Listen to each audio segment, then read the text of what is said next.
Hello, no one. Hope you're all doing well. Well, so show yourselves. The four that is hiding behind the screen of internet. We're going to be here for a couple of hours. I think we'll be before 11, maybe 10 and 10:30 or something.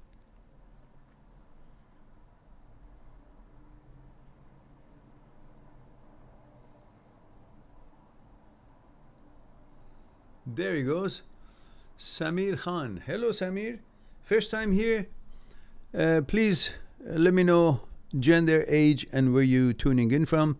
Just three little things like M for male, F for female, however you signify your gender, and then age and which country you are watching the program. Samir says, "How are you after a long time?" Yeah, this is you might be from the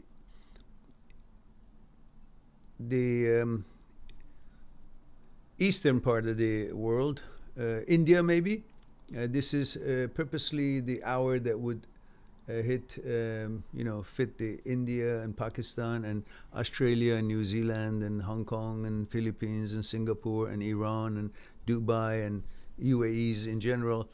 And I think then I might be right. Are you from India? And then YYL says, "Hi, hello there. Remember the protocol, guys.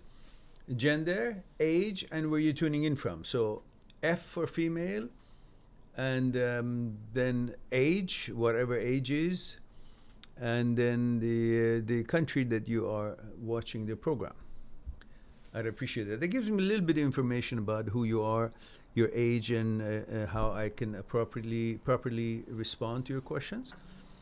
And to know just a little bit about you. Oh, there we go. It's Hong Kong. Oh, it's been a while since we had a guest from Hong Kong.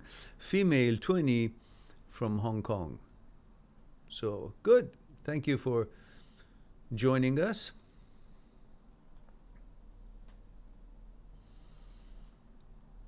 I guess ni hao would be right a word to say to say in Chinese. Am I right? YYL?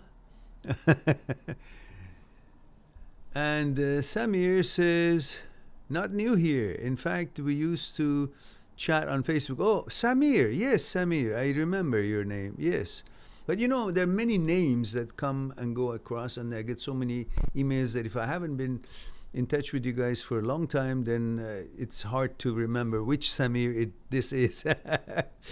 So good of you to join us. And he says, "You really helped me a lot when I was going through depression." I'm delighted to hear that. I'm glad that it was helpful, and our discussions and videos have been helpful, and thank you for sharing that. And he says, "You remember when you launched your book?" Oh, yes. I do remember, Samir, now, clearly, at least far more clear than I thought when I first saw you. But the thumbnail is similar. I mean, it's familiar. Maybe you have changed it, maybe not. But yeah, on Facebook, I think mostly we had some discussions, yeah? So Samir says, 29, male, India, and thank you for that. And YYL says, "Haha, actually in Hong Kong, we speak Cantonese. It's Leho." Oh, I see. So ni hao is Mandarin, huh? Yes, that's right. You're right. In Hong Kong is Cantonese. So in Cantonese, I say Leho or Liho. Leho or Liho. Okay, Leho is one, Liho is two. Which one is the right pronunciation? And what does YYL stand for?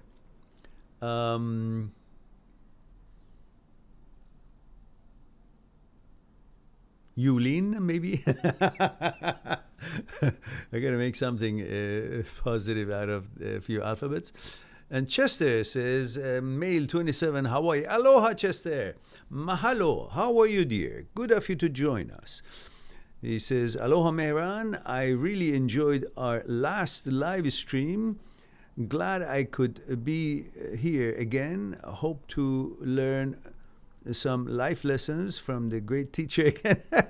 Mahalo, my pleasure, and I'm delighted such good people, positive energy people like you join the live stream, as it gives it that much more life, and the live stream becomes live stream to the power 2. So YYL says why? Oh, so the pronunciation is, let me see, where was it?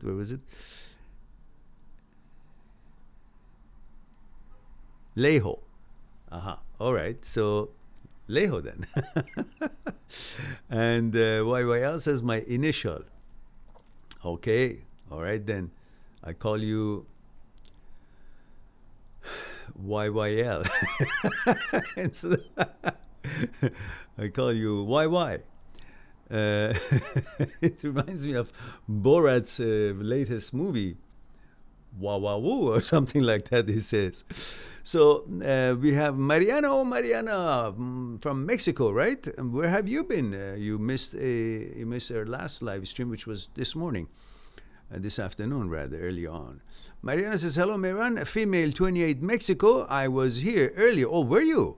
But I was just listening. I noticed that you weren't physically present, but in spirits. Says, now I can join the chat too. All right, welcome as always. And Tim Leonard says, how are you, sir? Thank you, Tim. Protocols, Tim. Remember, gender, age, where are you tuning in from? Aman is here, 19, male, India, says, I'm having this feeling of I'm a girl. I have told this one before. Also, my mind, identity, my body. Listen, if you constantly want to go back to the intrusive thoughts instead of actually applying what you learn about intrusive thoughts, as I have mentioned and made ton of video for you guys on the 2 playlists. One is intrusive, transient, OCD, HOCD, negative thoughts, which goes into detail of interpreting thoughts, which is not the best way to deal with this thing, but it is there for the ones who are curious and want to have some kind of a meaning out of the intrusive thoughts. And we have enough of that to let you know that what their association with the thoughts that comes to your mind is about being the opposite gender that you are, the attacks and the intrusive thoughts in that sort. And then I have the playlist, which is, as you know, is intrusive, OCD, HOCD, short videos. And mind you, they're not all short, but in there are many videos specifically and specially made to help you understand the role of the brain, role of thoughts, and your role, and the separation between brain, thoughts, and you, and understanding that you're the selector, not the victim or the object of the orders or command of the brain. In fact, you are the commander to the brain, and helping you to understand that, you're outside of the brain and you're not part of the brain, that the brain is not you, you're not the brain. If you don't learn these and apply them, then you will constantly come up with the same questions and it would not be helpful to you. You need to have mindful exercises. You need to have some meditation. You need to understand that these intrusive thoughts are thought-based, anxiety-based, fear-based, and they're just intrusive thoughts, part of the 80, 90,000 intrusive thoughts that the brain makes every day, and none of them are relevant to you. They're all meaningless to you, and you have to understand all that and stand your ground based on your inner core principles and values, based on your gatekeeper, your wise advocate, who you are, who you've always been, how you've been born, what you love to be, and what you simply have lived as and happy to be. Then you protect that value, rather than allow some intrusive thought give you an idea, and then you think that you're supposed to give any meaning or any value to that idea, instead of simply see, hey, this is not in line with my values, therefore I'm not interested. and move on and focus on your life. And let this behavior retrain your brain from producing these sort of thoughts. And if it does, it'll just fall by the wayside and dissipate if you don't pay attention to them. But if you constantly follow them, then naturally you'll be falling in the vortex of the intrusive thoughts, and you start thinking that maybe they mean something. Maybe my gender is changing. And then forget about the fact that gender is about chromosomes, and they don't change once you're born as however gender you have been born and been created in the wombs of your mother. You got to understand these things. Otherwise, you constantly come out and come up with these intrusive thoughts and try to actually give them any meaning or legitimacy, which they don't have. So,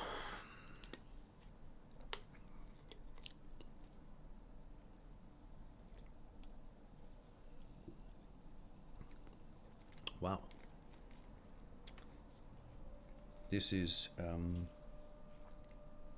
grapefruit taste Perrier. Well, this is not our sponsor or anything. I just like it. And so we have Samir says, I'm missing your black tea. Oh, don't worry. It's right here. But it's turned green, the color of the cover. Actually, I put the black tea away for a long time. I just wanted to try something. And then I went to herbal teas, chamomile in specific, and many other herbal teas. And I enjoyed them for a few years. And then recently, I just thought I missed that taste of tea. But I've been drinking green tea, straight up green tea. And I've come up with some kind of a interesting twist on it. I drop into the green tea, once I pour the hot water on the tea bag, one slice of dried mango. One slice of dried mango. And boy, that makes a difference. Sometimes it hits the spot. I don't want it all the time because it's a bit sweet, but it takes the bitterness of the green tea a little bit and adds just a wee bit of sweetness, and it does its job, but not always. I mostly like green tea on its own. So, and we have YY Lee says, my friends call me YY. Why? I guess the reason is you've got two Y's in your name, so I guess there's no reason for why they should call you YY. Why not? I mean, so yes, I am in a goofy mood tonight, and that is how it goes in Canada when the temperature reaches 4 degrees Celsius, and that is how we get. We all go nuts, a little bit more than what we usually are, but nevertheless, here we are. And Bobby Dollywall says, 20, Bobby Dollywall from Philippines and going through HOCD. Well, listen, that's one of those things that almost every young man goes through. In fact, every single person on earth has intrusive thoughts. But in the case of the ones who have OCD and the caudate nucleus malfunctions from automatic design that it has to shut down intrusive thoughts, then the intrusive thoughts lingers and creates these kind of troubles that many of us go through at one time or another in our lives.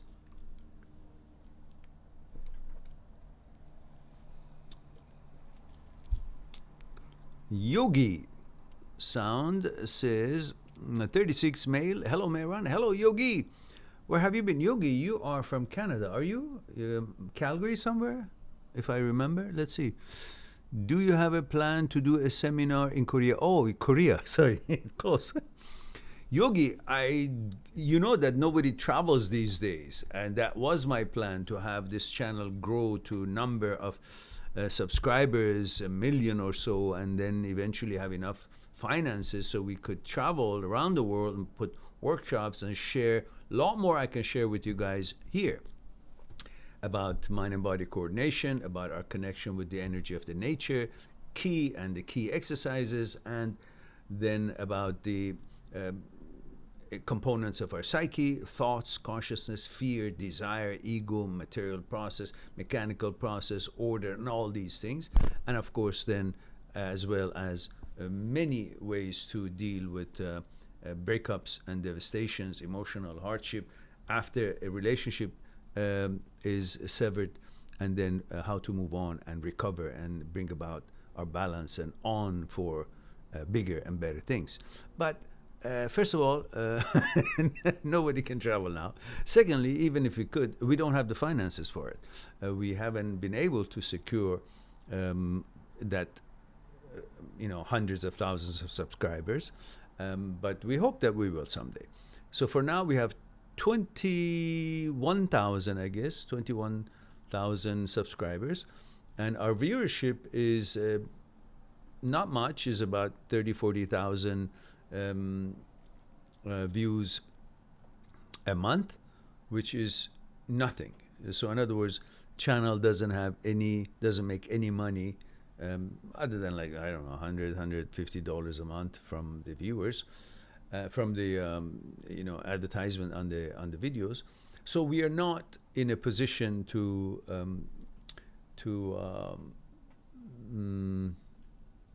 be able to bring to fruition what we had planned so far.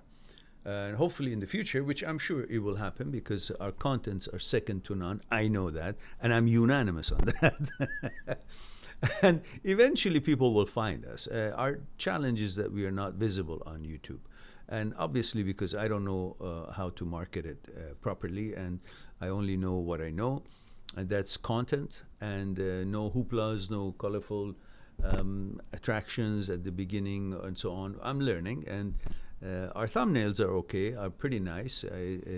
Olga does the thumbnails, and she's brilliant in that, and you can see the thumbnails are good. So we don't have a problem in the thumbnail area, but we have other challenges that I don't know better. And of course, we are not generating other tools such as Instagram and so on. They all need attention. I did that for a while, and we have 1,000 followers there.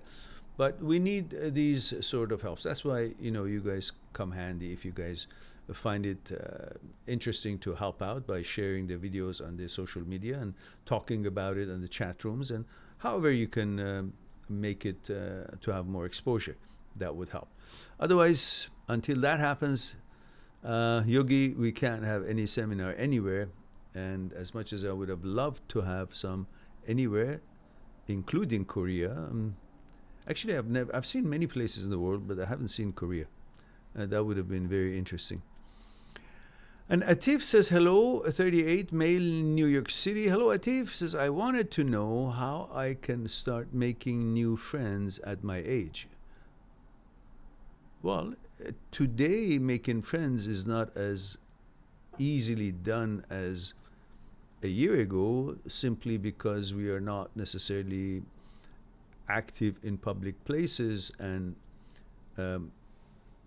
activities that we could normally be involved in, whether it's gym or sporting events or gatherings here and there.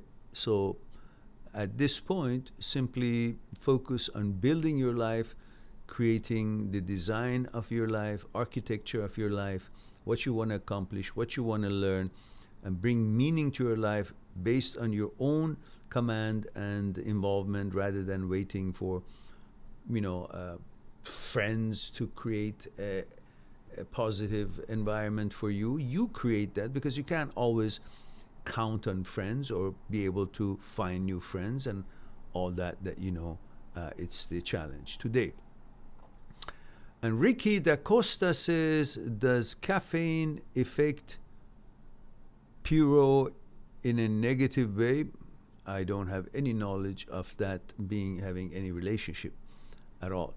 But I do know that caffeine does bring a little bit of a stimulation to your system, but it would be wonderful to focus on increasing your mindful exercises and meditation, which would bring more subtleness, calmness, and increases the important neurotransmitters, specifically GABA neurotransmitter, which is responsible to be anti-anxiety and anti-depression, which all these OCD and subsets of OCD are anxiety-driven, so fear-driven. protection and security driven.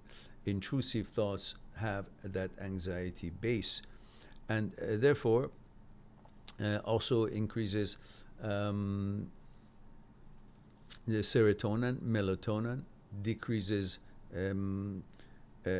cortisol by 50%, half an hour meditation, and of course the growth hormones increased. And these are amazing neurotransmitters that they now know that is produced by simply meditating or getting involved in mindful exercises. It could be writing, reading, it could be enjoying sitting and meditating, it could be breathing exercises, it could be drawing something, it could be playing sports. These are all parts of mindful exercises where you fully have your attention on something, on one thing, and these are all positive things to do. So that would be a better choice than having lots of coffee.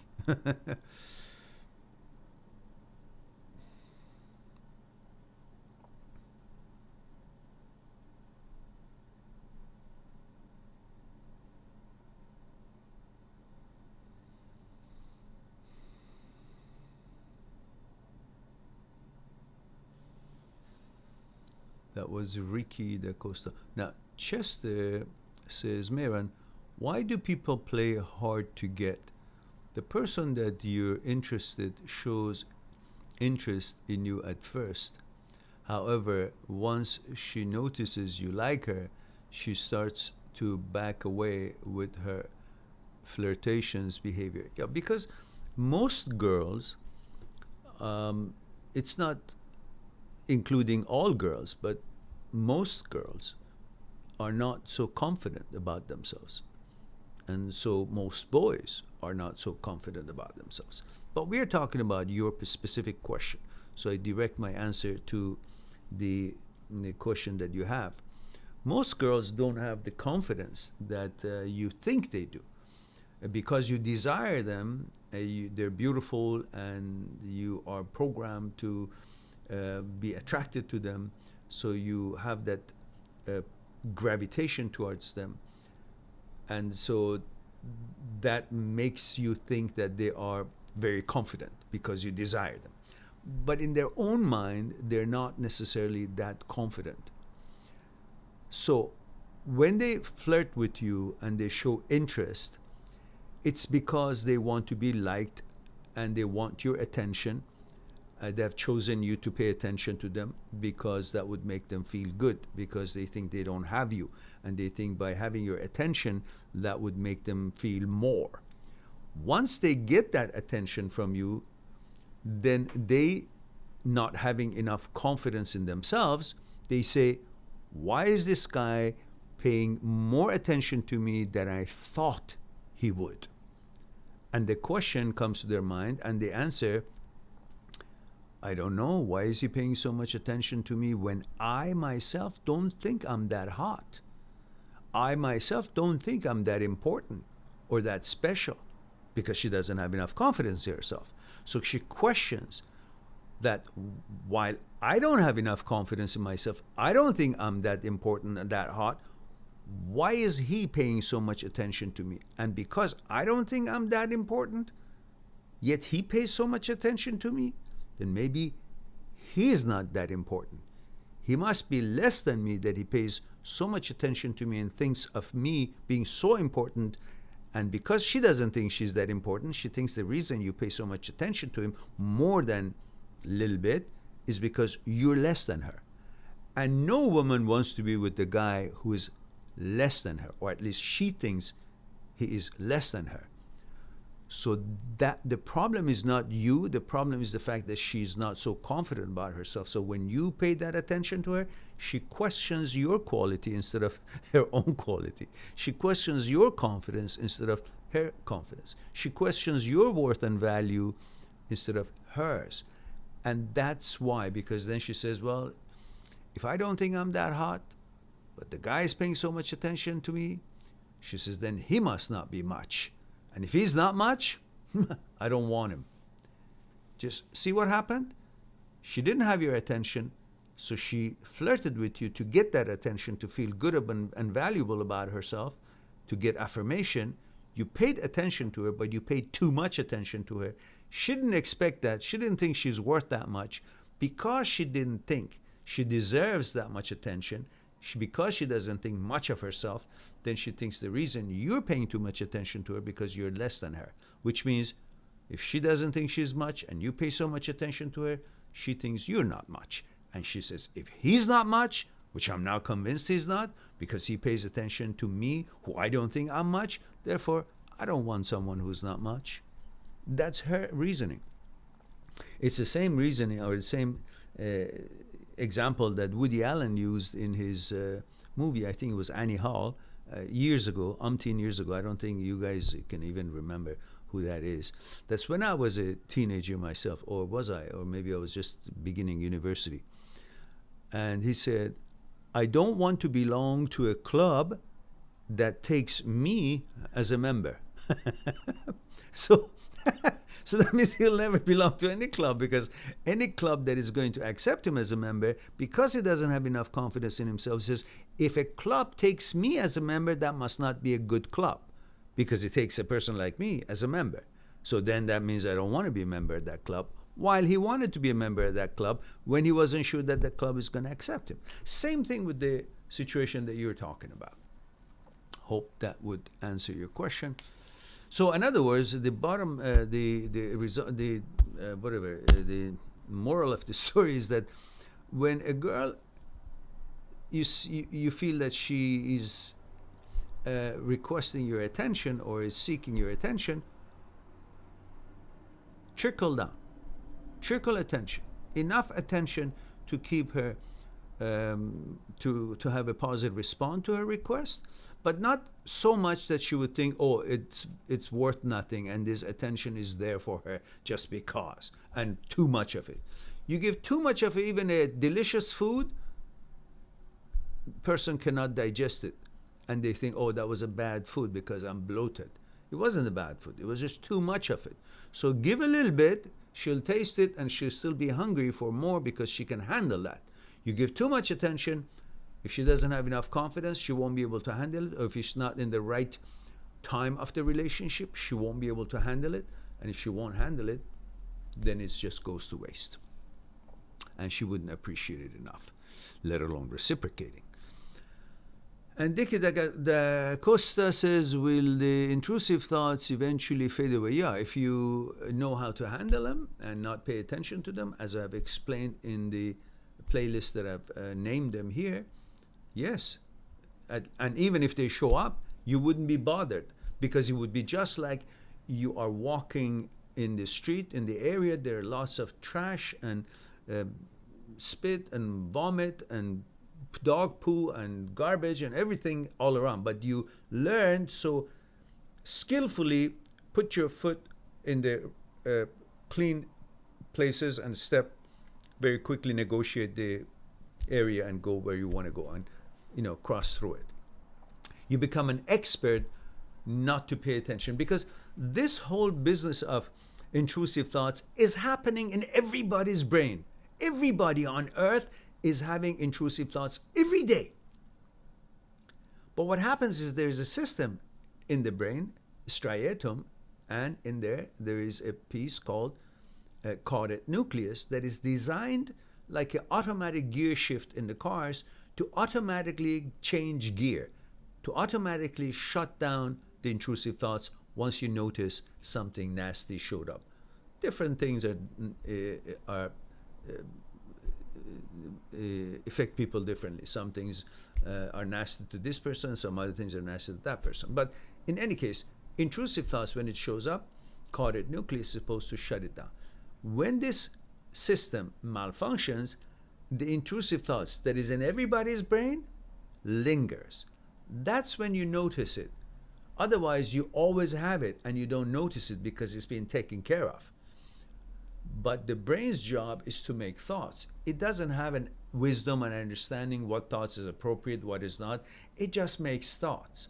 And that's why, because it is stupid, it doesn't have recognition of what's proper, what's not. There is a system of automatic shut-off according to your gender, your interest, your inclination, and all that. that your inner system is aware of it, that intrusive thoughts would be shut down. But when that automatic mechanism stops working for one reason or another, or it's overloaded with all kinds of intrusive thoughts, because nowadays there's so much information floating around on TV, people's personal interests, people's personal lives, people's personal inclinations, they're all up for discussion and out in the open for everyone to discuss about it or know about it. All kinds of irrelevant information to some and relevant to others, but everybody gets to hear about everything. These are all floating in the medium, and the brain hears them, sees them on TV, on internet, hears on publications, billboards, whatnot. These intrusive thoughts and suggestions, brain picks them up and makes all kinds of thoughts. And if the caudate nucleus, the automatic system, happens to be malfunctioning, so they create this problem. In some cases, it's one kind of OCD, and the other types,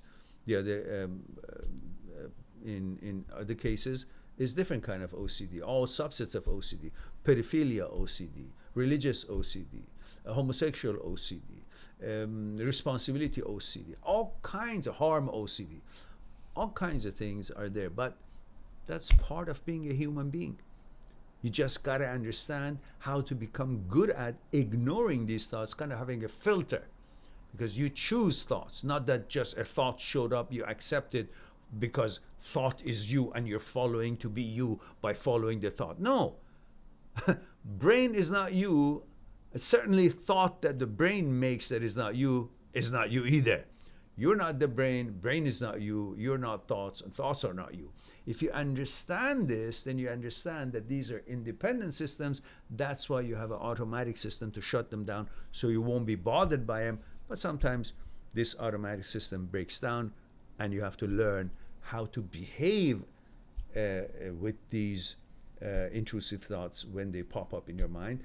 And through your behavior, your brain gets rewired through neuroplasticity, and it starts being able to manage this disorder, and either caudate nucleus rewires itself and learns from your behavior and gets back into, resets itself and gets back to action, or you will always know how to deal with it, and it no longer bothers you because you have separated the brain, thoughts, and you clearly, and you understand that you're the boss, and the other things like brain and all that are your tools. They're supposed to be working for you, not the other way around. All right.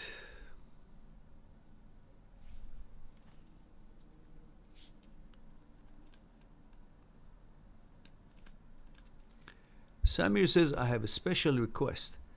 Can I get your book signed by you from Canada to India? Yes, Samir John, you can. But I have you have options of not necessarily having to buy the printed version because it's expensive. My Psyche and I is something like $80 US, and I know in Indian rupees there's lots of money. So that's why I have the ebook version of the same, which is 1/10 of the price. It wouldn't have my signature on it, but it has the same pages, the same content. So everybody can afford it. That's why I made the ebook version of all these books. However, if that is something that you decide, yes, I will write something for you in it, and I will sign it. That would be your prerogative, and that's a choice you have.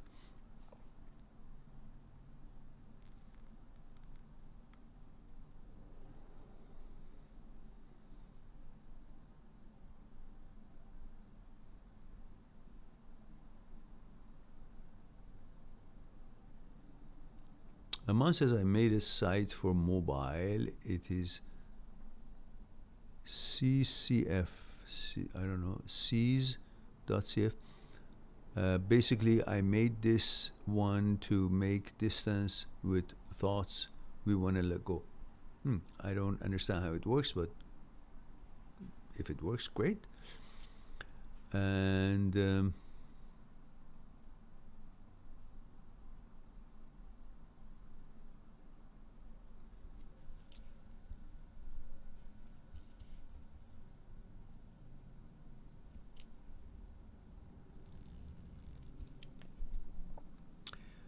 Ricky Dacosta says, I noticed that intrusive thoughts many times appear in my dreams. Yeah, it's okay. Dreams is when you have intrusive thoughts all day long and you focus on it, like anything else that you focus on all day long. If you're playing a sport all day long, if you're playing chess all day long, if you're thinking about orange or apples all day long, then you may dream about it. So that dream has nothing to do with the intrusive thoughts. It has to do with the fact that you've been focusing on a certain kind of a topic, whether intrusive thoughts or reading a book or whatever it is, all day long for a number of days, and eventually, the surfaces in the dream when the mind's ripples are reduced. Oops.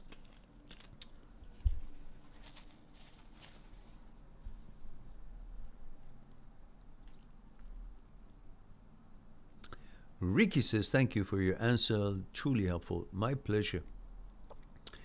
You guys know that I have two big, probably biggest playlists on the internet about this topic. I'm not sure if it is or not, but it's big enough.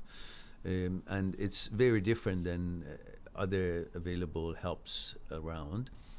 So you can always look at those playlists, and you will find unique angles and explanations of the movement of the psyche, the movement of brain thoughts, and you will ponder. And that's the whole intention of this speaking about this topic. And that is called Intrusive OCD, HOCD, short videos. And so take a look at it.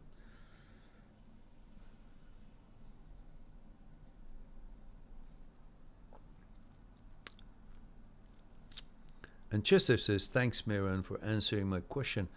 I had this experience happen to me at work last year to a girl I was interested. She has a lot of guy friends and would check out any good-looking guys. Yeah, well, they do that, and then they also feel good when there are lots of guys following them or paying attention to them. And many of them have this, they're attention junkies. They want attention, and once they get the attention from this guy, they go to the other guy. And they end up usually with the guy who doesn't pay attention to them that much, because they still feel, oh, why is he not paying attention to me? Everybody else does. Oh, that means he's better than me. If he's better than me, she says, oh, I gotta have him. Then I gotta make him pay attention. And if the guy plays it right, then eventually she keeps following him. So that's just how it is in some situations and some girls. Chester said, I will definitely take your advice by heart, Meran. Mahalo. Aloha and mahalo. So now we have 6 people here, 9 likes. Well, usually I start at 9:30. Who knows? Maybe they'll join us now. This morning we had quite a number, actually. Not just a number. Usually we have like 10, 12 people. But and we have gone to 35 as well at one time last year, sometime when I was having 2 live talks every day. Was it last year or was this a few months ago? Yeah, a few months ago during the pandemic, I had live stream every day, just to make sure people don't get bored because they're all in lockdown everywhere. Many of you remember. But today we had 22 or 23 or 25 or 22, and we had 2.5 hours of the live stream, lots of questions, and at the end of it we still had 20 solid there, which is a good news. But we're still not hitting that number in the evening. And sometimes it did happen that during the day we didn't have many, and evening time we had a lot. So I don't know how it works, really. I'm baffled by the whole YouTube thing and how people join and they don't join and they whatever. All right. So I haven't heard anything from YYL.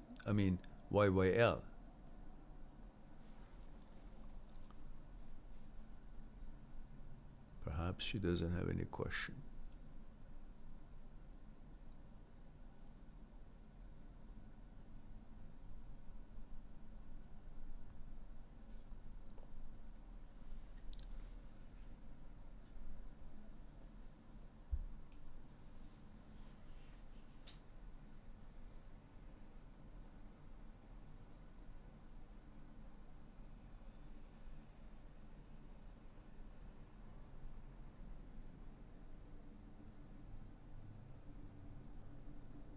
the first time I'm getting a break. I usually don't have a break. There's no question, and that's wonderful. Wake me up when there is one. I'll have a nap.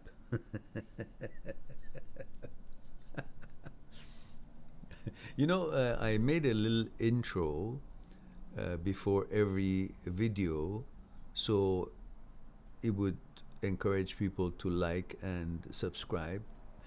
And then I uploaded 2 videos this morning at 7 a.m., which are actually very important videos, in my opinion, and I encourage you to take a look at them. And here they are, actually.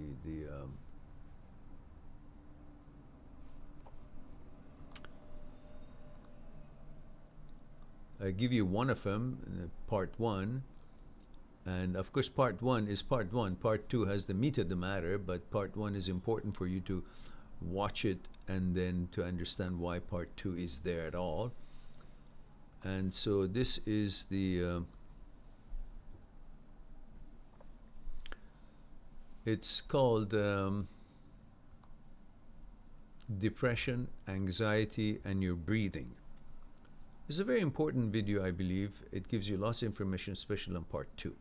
And this is the part 2 I gave you, but there is a part 1 I want you to watch before you watch part 2, because it's all educational and you need to watch them both.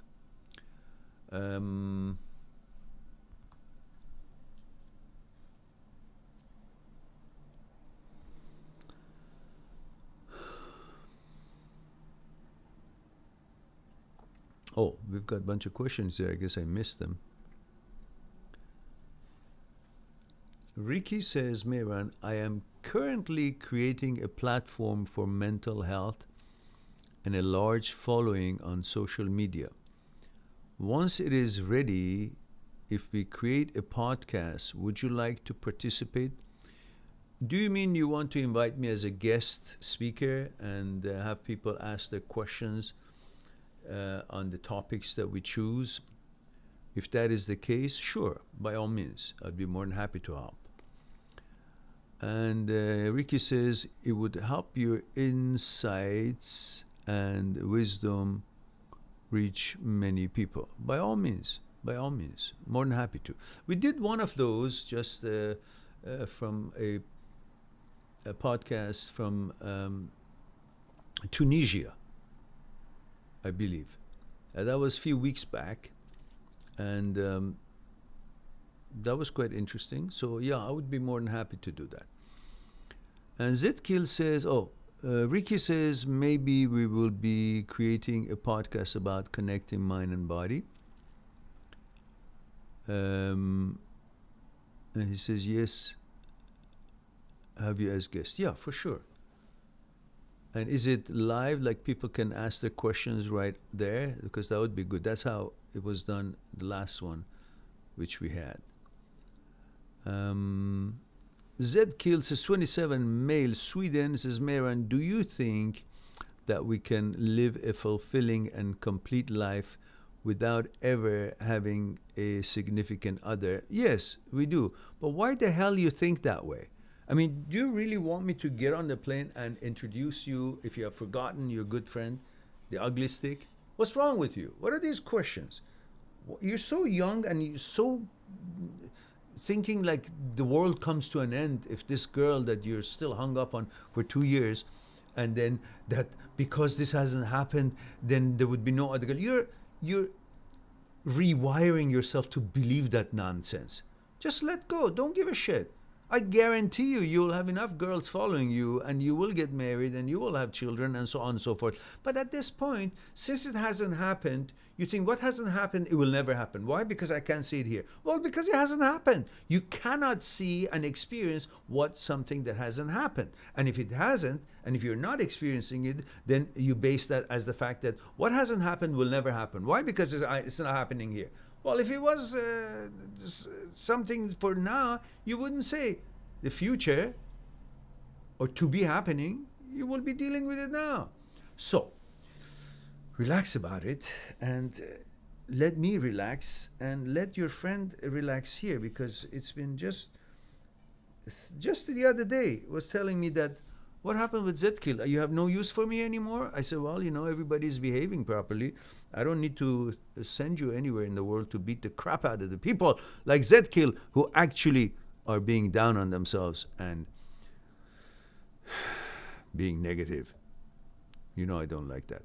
So, Ricky says, no. Ricky says, how would I be able to contact you when the time is right? Oh, all you have to do is just send me a message through my site, mehran@mindthatseekstruth.com is my email that you can reach me, or through the site, send me a note.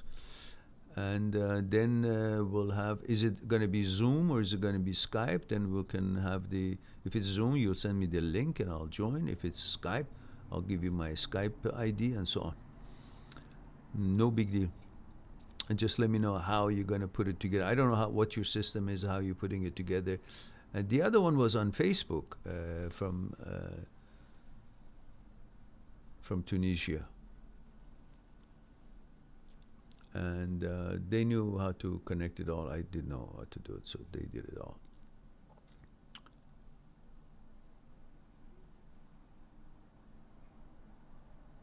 And Ricky says, I have not thought about the format of the podcast. If it is live, it could be a Q&A format, allowing people to ask you questions. Yeah, that's perfectly fine.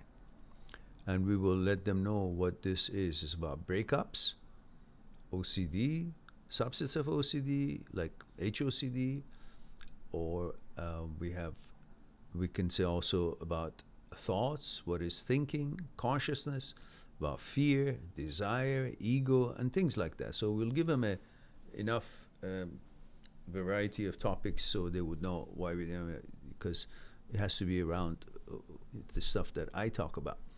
Otherwise, if they want to talk about the jet engine, well, I'm not that good on it. Chester says, Mehran, where did you learn your relationship advice from? Are they from past relationship experiences or from family and friends' experiences? Well, the whole thing started, of course, I've always been dabbling in understanding the human psyche through my courses in university in martial arts and meditation, and understand the nature of the energy and so on and so forth. And I had experiences about pondering about the subject of the relationships and so on. But when actually my son broke up with his girlfriend, in fact, or he was thinking about it, so we had discussions, and he said that, Dad, the stuff that you talk about actually makes very good sense. So I thought, like what I went through when I was younger in university, and what my son experienced in the breakup with his girlfriend is probably is the same for so many other young men around the world. So that could be helpful to them too. So I started putting videos out on YouTube to talk about people go through divorce, like I went, and how I handled, how I managed, how I created a positive environment, and so on and so forth. And then I added these discussions about breakups and so on and so forth. And then at the same time, I was researching to learn more about the psyche and components and fragments of the psyche. And then I was heavily involved in pondering on the topic and learning about the masters of hundreds of years ago. Not about breakups, but the masters 100 years ago about thoughts, consciousness. What is fear? Where does it come from? What about pleasure and desire? What are the steps that desire needs to be taken in order for desire to be formed? What is the role of ego? And all these relationships between consciousness and thoughts and so on. And I was into it 24/7 pretty much. I couldn't wait till I come from work and study these, not in the form of book. I've never read anyone's book on such topics, but I have watched the master's productions and interviews with psychologists, quantum physics professors, and their discussions and lectures about the topic of thoughts, consciousness, components and fragments of the psyche, fear, desire, time, pleasure, order, mechanical process. And then these things, for me, was like fish into water. And for me, I couldn't get enough of it. And then, of course, they were not readily available for you to digest. You had to hear them, and then I would, as most of you know, I would just go in the middle of the night, walk along the beach and for hours and ponder on what I learned or watched or heard, and try to analyze them inwardly, try to put them to work on myself, and try to see if it really, what does it really mean, and so on and so forth. It took years. And then, based on my experiences in life, based on my understanding of the key and the mind and body coordination from meditation and martial arts, so on, and based on my research on the topics from the masters of hundreds of years ago, as I just explained, then, and the experience in life, I was at age 57, I believe. So I wrote a few books. And one of them is Me, My Psyche, and I, which I'm pretty proud of that.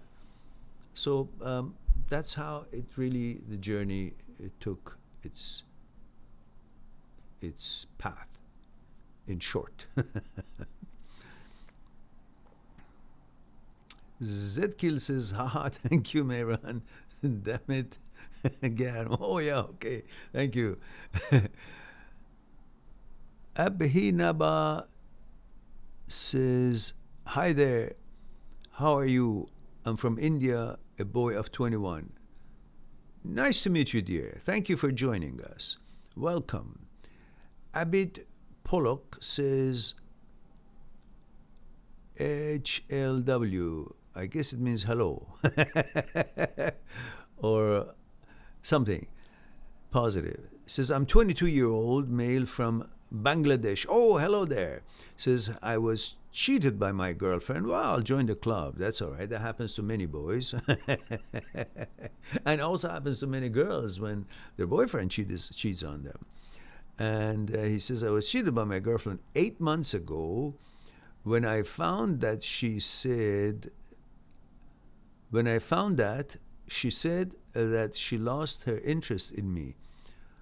I have OCD history in my past. I'm feeling less. Well, that's natural.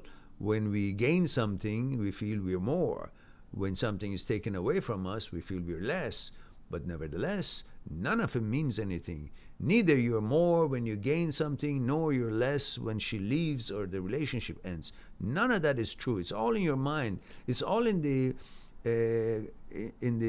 conditioning you've received since childhood, that you're not good enough, you're not enough. We've received that anywhere in the world. All children, everybody, all our childhood, all human beings have all been given this message from childhood that you gotta need to be more. You're not enough. Whatever you are, you gotta be more. You gotta be compared by the others. That bullshit has gotten to your head to the point that now you feel, oh, I'm more if I have a girlfriend.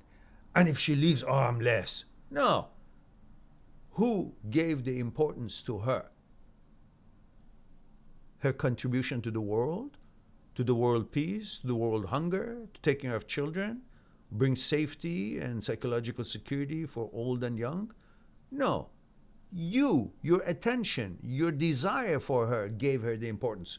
So the source of her power and importance is you. It's not her. Because you can give this source to somebody else, and that person becomes important. And she wouldn't anymore. Just exactly as when you have a new girlfriend, after a while, the old girlfriend don't even matter anymore. The new one, because you're giving your attention to whatever you give your attention to, that becomes a reality. Your attention and your interest, your desire is the source of her importance. Not on her own. On her own, she's nothing.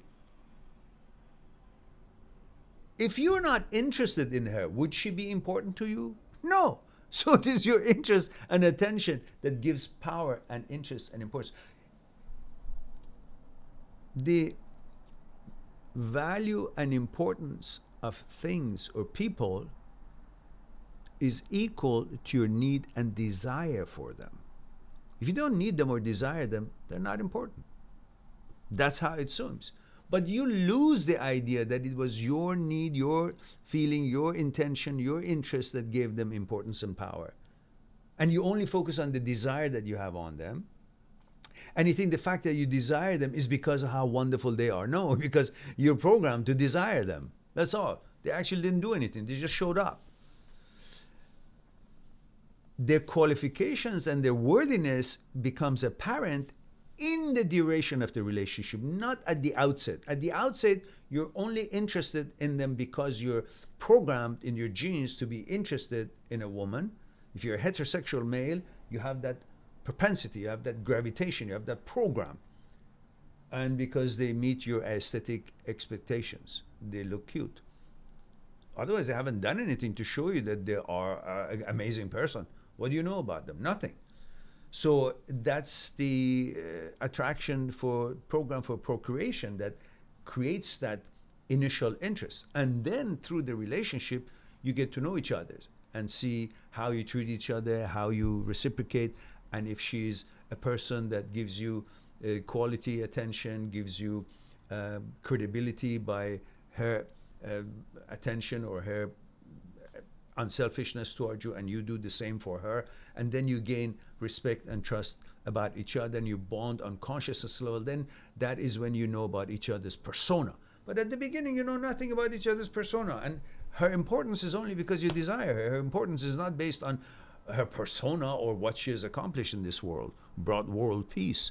So if you understand that, then you understand that you haven't been less at all, because you never were more when you were with her. You become more or less by your own conduct and behavior and how you affect and influence the world and the society around you, how you positively affect the community that you live in, and what you accomplish in life, and what difference you make, and if you make this earth a better place for everybody. That's how you add to your value and become more, and based on that you're going to be judged, not based on anything else, what you have, what you don't have, you know, what color you are, what gender you are, what religion you are, what nationality you are. None of that. All bullshit. We've got all kinds of people from all walks of life. If they are good people, they have contributed positively to society, they're thought and judged well. If they're not, they're not. Doesn't matter where they come from, how they look like. So that is the only thing that you should count on you. Otherwise, she's not bringing you anything. What is she bringing? What has she accomplished in her life that's made her so special? What? What has she done? You can't think of anything, can you? She's just pretty, and she's a girl. So you're programmed for that. That's not her credit. Her credit is about her behavior and interaction and what you guys build together and what her willingness and cooperation level is and attention and so on. If that's not there, then you don't give that. You move on to another person. Give that what you can give to make another person important. Why should you make this one important? All right.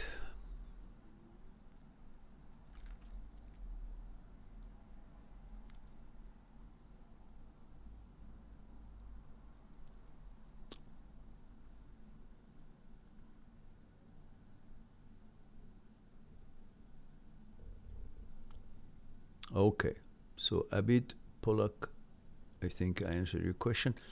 Ricky says we can do different episodes on subject you teach. Fear, OCD, ego, intrusive thoughts, meditation, nature of the mind. We can speak about this via email closer to the time. Sure, we can. And maybe at the time we'll talk about it on Skype, so it'll be easier rather than just writing. Chester says, none of my friends or family members give me any relationship advices. So you're the only person I can ask these type of advice. Sure, that's why I'm here. No problems. Find me on live streams and ask what you want to ask.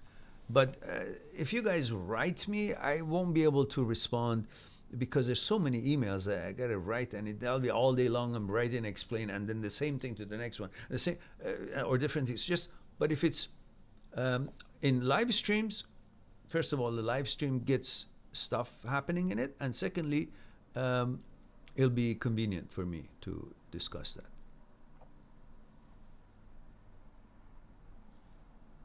It's been 1 week since I actually hit the concrete, and my hand's still sore, but it's getting better.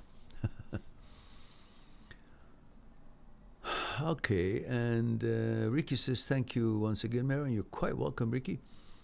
And Abhinaba says, I've moved on from toxic relationship. Your videos and streams and honestly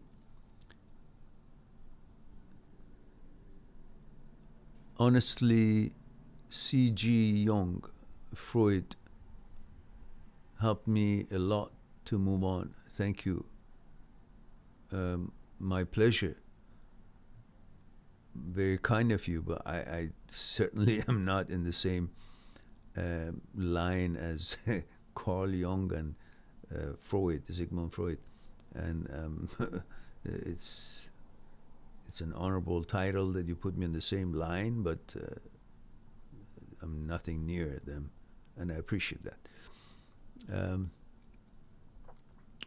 Chester Sid says, Mehran is the teacher we need, but we don't deserve. Oh my goodness.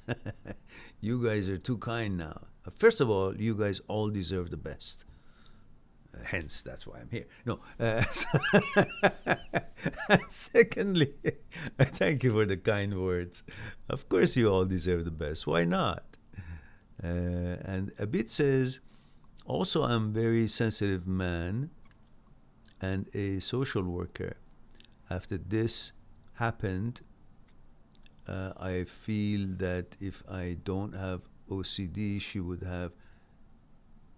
wouldn't have cheated on me. Oh no, don't take that guilt on you. That's on her, not on you. I don't give a shit what you're doing as long as you're a decent person and you're not physically or emotionally harming your your girlfriend. But when she cheats, that's not on you. That's on her. That's a reflection on her, not on you. So don't be fooled and don't talk like that and don't buy it and don't be don't apologize for her behavior. That's on her. And he says, I'm feeling insecure because of my OCD. So, hey, listen, what's wrong with you? What do you mean, OCD history? We all have OCD. Every goddamn person on this earth has had or has or will have if they haven't. What are you talking about? OCD is because of the malfunction in the brain. And the brain of human being is all the same. Same design and same malfunctioning. So lo and behold, the fact that you know about your OCD and you don't know about other people's what's going on in their head because you can't see what's going on in their heads. You can only see their smiling face. That doesn't mean they don't have lots of shit is going on in their heads. You just can't see it.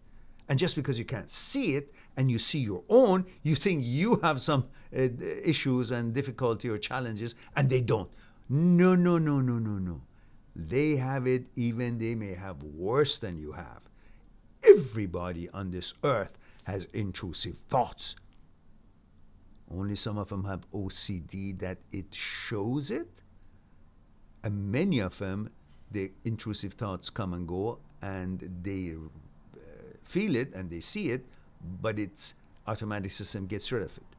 But almost everybody has some kind of an OCD in their life. Whether they wash their hands more than they should, maybe they turn the lights off and on, the light switch, they check the stove more than they should, they lock the door and come back and check it all the time, or maybe they walk on the corners of the tiles in the street, or maybe they have intrusive thoughts OCD, maybe they have pedophilia OCD, maybe they have harm OCD, maybe they have religious OCD, maybe they have responsibility OCD, maybe they have all kinds of OCD, that is hundreds of them. And we all have them. So it's not something that you have it. And that same person that you're actually thinking, oh, maybe my OCD passed. No, she has OCD herself. But when she's in front of you, she smiles and it's like nothing is happening. Yeah. So what? Stop, putting yourself down. Ricky says, Mehran, do you think we are benefits practicing semen retention? No. You want to jack off, jack off. If you don't do it enough, I guess, at least once in a while, you get blue balls, and that's painful, right? And then, of course, you do it, and it's over. But what's the big deal? What are you holding it for? Retaining it for what? Nobody's going to buy it from you, so.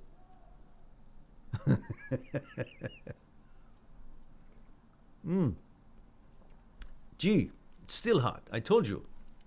This, you can pour a hot thing in it, and for the next 3 hours, it's still hot. And you forget. You think, oh, it's been sitting here for an hour, so it must be good. Then you go a big gulp, and there you go.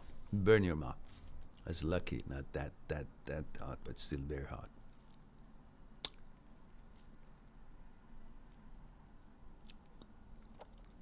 Abid says, I feel like this OCD made me less. Nah, no.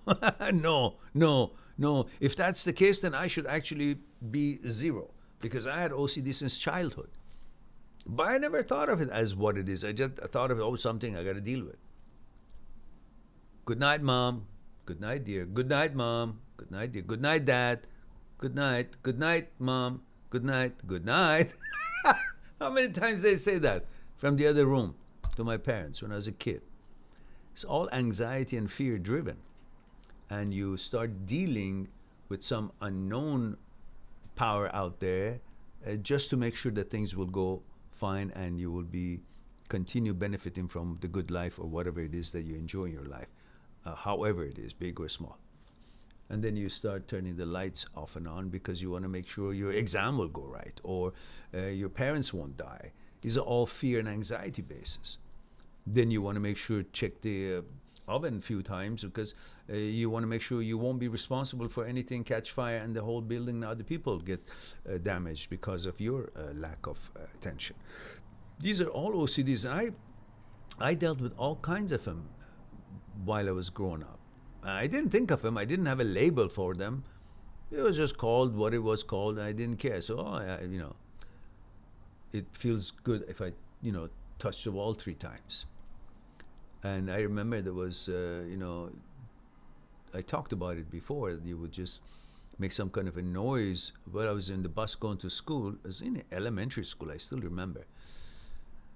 And it was funny that there was a guy sitting in the same bus, and I would often see the guy sitting somewhere. He was a student as well, and I could see him do this.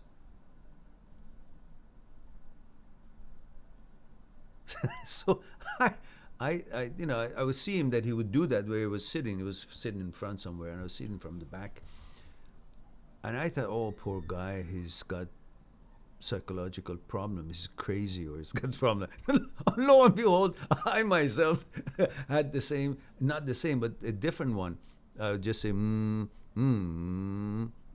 I wanted to finish the note on a finishing note. It was just like, I would think if I don't do it, something bad would happen to my parents. These are all seeking for security and psychological security as you grow up, but you don't know why you're doing it. You're just trying to make sure that everything would be permanent and secure, and you don't know how to do it. So you start believing in things and superstitions and things like that.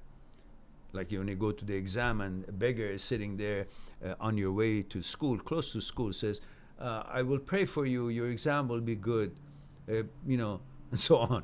And some of them were nasty, so you would pay them because you don't want to risk it. And the same thing, you don't want to risk it. You say, if I touch the wall 3 times and that's going to help, so why not? I'll touch the wall so my parents would be safe and nothing happens to them. You do these kind of dealings, and these are all OCD stuff. And then you wash your hands, or intrusive thoughts you think about. These are all OCDs, and everybody has it. So if that was the case, I should have actually been liked, but no values. But you learn from them and educate yourself and understand the functions and malfunctions of the psyche, and then from then you become stronger by knowledge. Knowledge is power.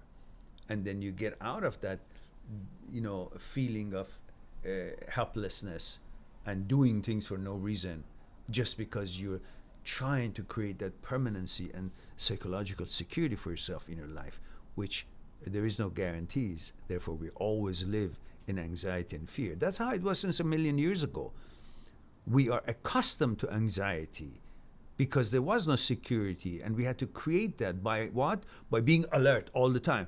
Oop, sound there. Animal is about to eat me. A million years ago, that's how it was, yeah? Cold, oh, that's another thing that I should watch for. Or it's too hot, or no food, or animal is going to eat me, or other clans going to come and attack me and take all my chicken, my food, take my woman. So all these anxiety and fears made us constantly be alert. And that has moved with us to this century. And we don't have that kind of a worry to release that anxiety on the, protecting ourselves through, fighting with the wild animal or whatnot.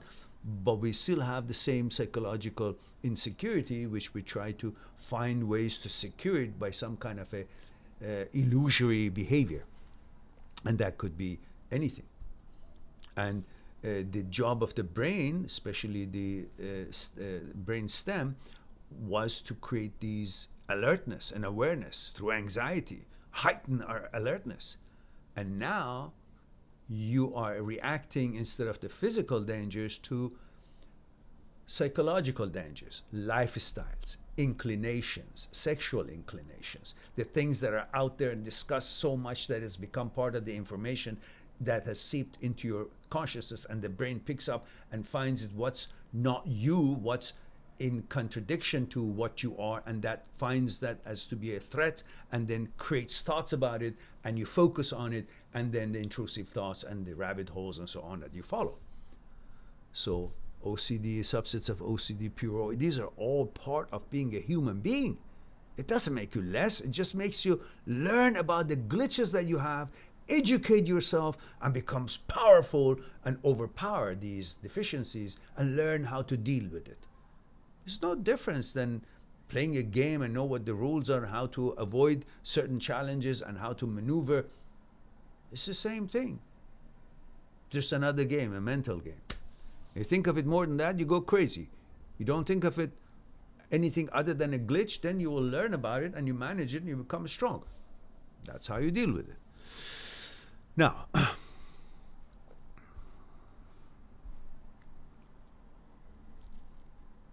Mariana says, I think sometimes people keep their feelings about breaking up because they feel nobody understands them. Yeah, because most people try to tell them, oh, I'm going to do this, I'm going to help you to get your ex back, rather than try to open up and understand, help them to understand, why is it that you feel the way you do? What is the role of thoughts and consciousness? What is the role of fear, desire, ego? What is the role of order in your life? What has happened that you feel the way you do? That needs a little bit of an know-how and pondering to figure it out. But if you don't focus on it, you think it's a mystical something that you're not in control of, and it is controlling you because you just don't have what you thought you think you should have. And unless you have that, then you're nothing. So in other words, you put your worth and value in a relationship or in somebody else, then it becomes oscillating. If that person is then in a relationship, then you're valuable. If that person leaves, so you leave the control and your value up to somebody else's discretion. So putting your worth and value in a relationship is not really right. You should put your worth and value on what you accomplish, what you build, what you want to learn, and stuff like that, rather than saying, oh, my whole worth and value is based on if she likes me. And if she leaves, then I'm devastated, or vice versa, whatever your relationship is. And Mariana says, but at the same time, it's something everybody experiences. Yeah. And that is why we find your channel.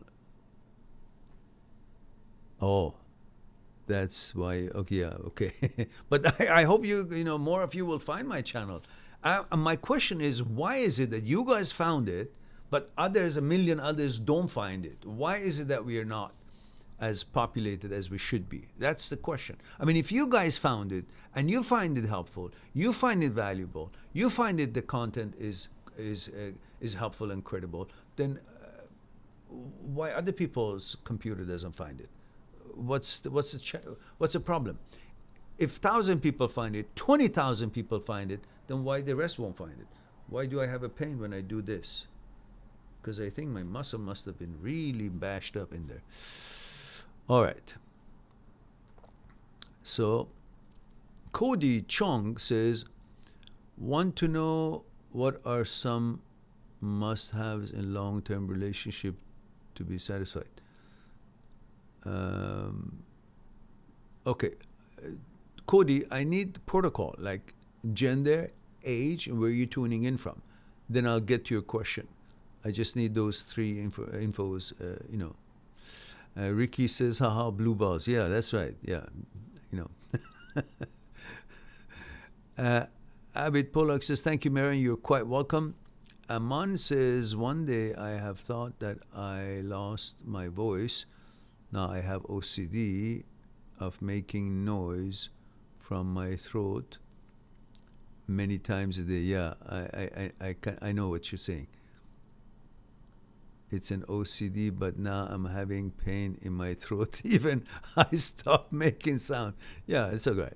That's not physical pain. You're making sound from your throat. I don't know how you've been making it, but whatever it is, if you have a question physically, just show it to your doctor, and the doctor will see if there's anything that you can do to remedy your throat discomfort.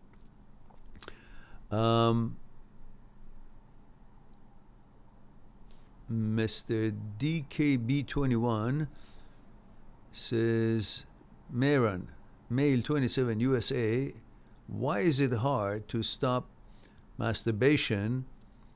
I feel it is psychological issue. Why should you stop masturbation anyhow? What's the deal about it?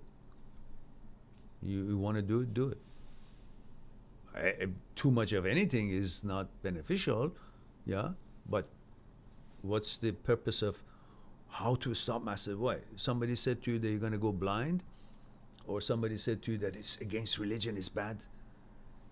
What? You want to masturbate, masturbate. What's the big deal? All right.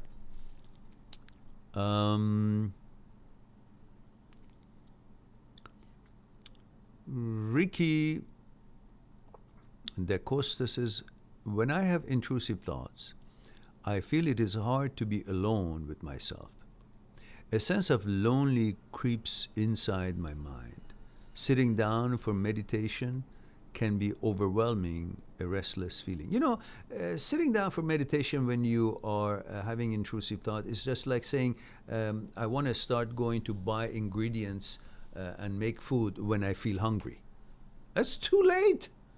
You're supposed to have the ingredients ready in the fridge, have it washed up and ready, and before you get hungry, you start process of cooking anyhow, because you know that you may get hungry in a few hours. So you have that all ready and prepare that before you get hungry. This is not the exact example, but it delivers the point. Your meditation should be happening every day, not when you have intrusive thoughts. Oh, I gotta meditate, that's gonna help. Right now, right then, you're in the middle of the intrusive thought. The meditation is going to be a little bit, interrupted, pretty much. So you do the meditation to increase the GABA neurotransmitters, to increase that rewiring of your brain through neuroplasticity, create that rhythm of calmness and focusing and practicing through mindful exercises and meditation. So this whole attitude and preparation will help you to manage and have less of the intrusive thoughts, to be more aware of what your preferences are as far as relaxation and focus on your life, rather than running around what this intrusive thought means.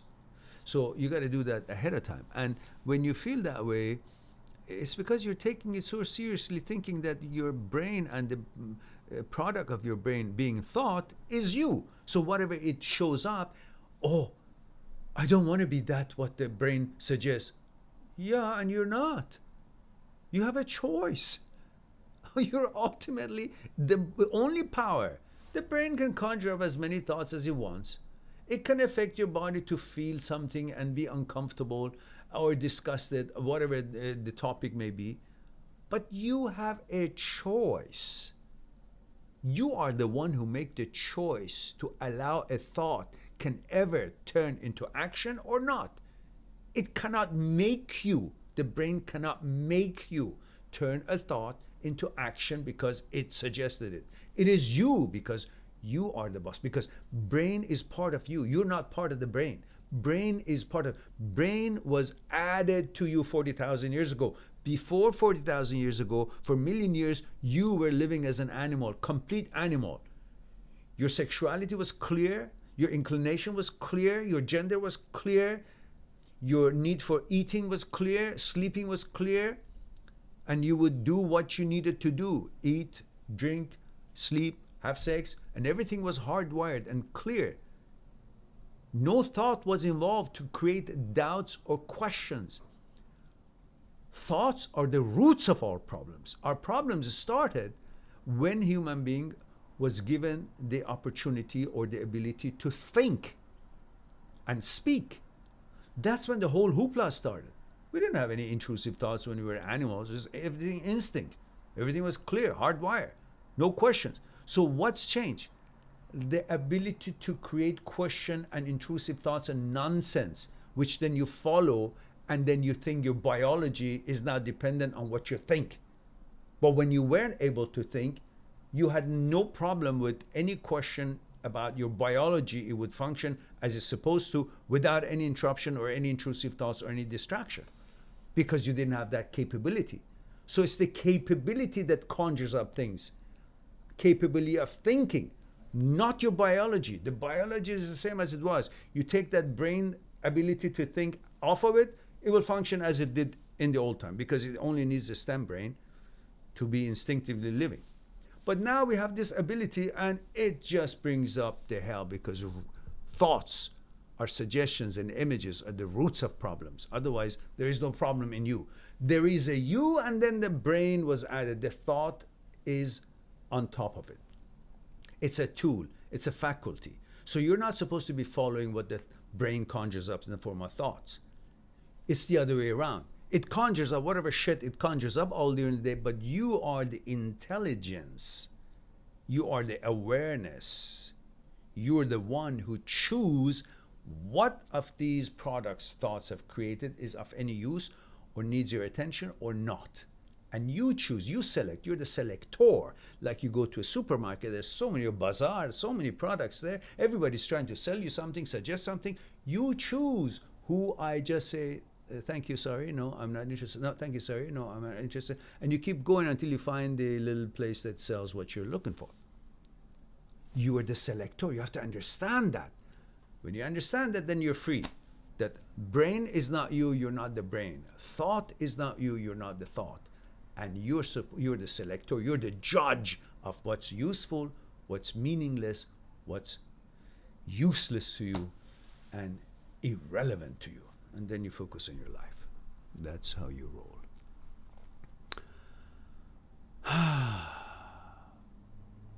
Johnson Pal says, hello Meron, 21, male, Australia. I'm feeling like HOCD is killing the man inside me. No, it's not. No, it's not. It's just learn what it is. It's everybody's got it one time or another, and in some it shows because the automatic system malfunctions, and in others they notice it, but it automatically shuts down the intrusive thoughts and goes away. Otherwise, it's nothing biological. It's mental, and you try to learn how to deal with it through the playlists and the videos that I have provided on this channel. 2 big playlists, and all kind of questions is answered there. Plus, underneath every one of those videos and those playlists, you have the links of famous psychotherapists, psychologists, scientists such as Dr. Schwartz, Dr. Philipson, Dr. Jan Weiner, Dr. Owens. There are all kinds of them, and research and so on, that you can watch and learn and educate yourself about what this thing is. It's an OCD, subset of OCD, and it's not physical, it's not biological. And then you learn how to deal with it, and then bring about resetting the automatic system eventually. And then if it ever shows up, you'll always know how to negotiate your way out of it, because that's how we humans are. That's the kind of brain we have. Electrical system malfunctions like anything else in this world. Electrical system has more chances to malfunction. There are more mental issues in this world among humans than physical issues, because almost everyone has mental issues, but not everyone has physical issues. So 94.7% of the human beings on earth have intrusive thoughts. And the other 4 or 5% or 6%, they either don't know it or they're just liars. Sip small, it's still hot. Oh, nice. All right. Well, we have maximum another half an hour before I have to cut down our discussion, if not earlier, so we won't inconvenience my neighbor.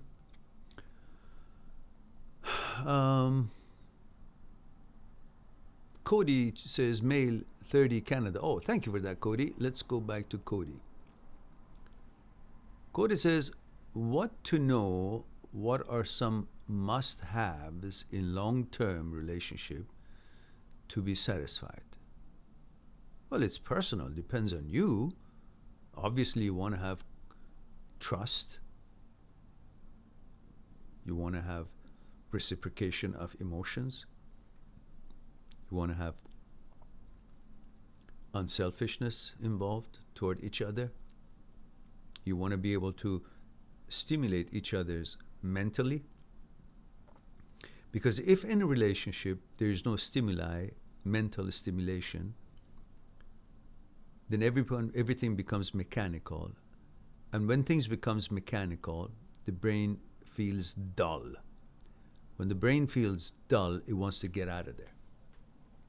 It wants to find another activity to bring freshness and activity in the neurons. And if it's in a relationship and relationship becomes mechanical, there's no stimulation on mental level and bonding on consciousness level, then the relationship becomes dull. The minds become dull in the relationship, the consciousnesses. Your interest becomes dull. And then, like trying to refresh and be stimulated, you would start looking elsewhere. That's when the breakup happens. And Cody says, just broke up with my ex-girlfriend. She's great on paper, but not feeling connected over long term. I'm lost now. Don't be lost. Don't be lost. The only thing you need to be your compass is you. Compass hasn't changed. Huh? You're there. You're the one who made her important. You were the one who part of the relationship. So that's the most important part. You still have it. It's you. I'm going to put a certain video here, which is probably, I don't know if you've seen it or not, but this is the most viewed video of my channel. So I'm wondering if people have found this and watched over 350,000 viewers. How come we don't have 350,000 subscribers? I mean, what's wrong with them?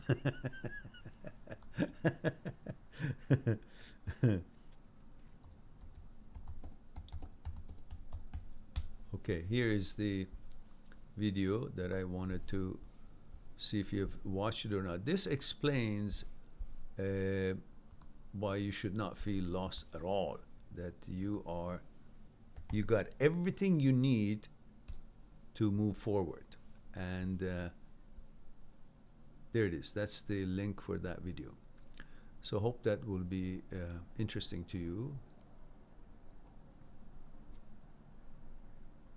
So where was I?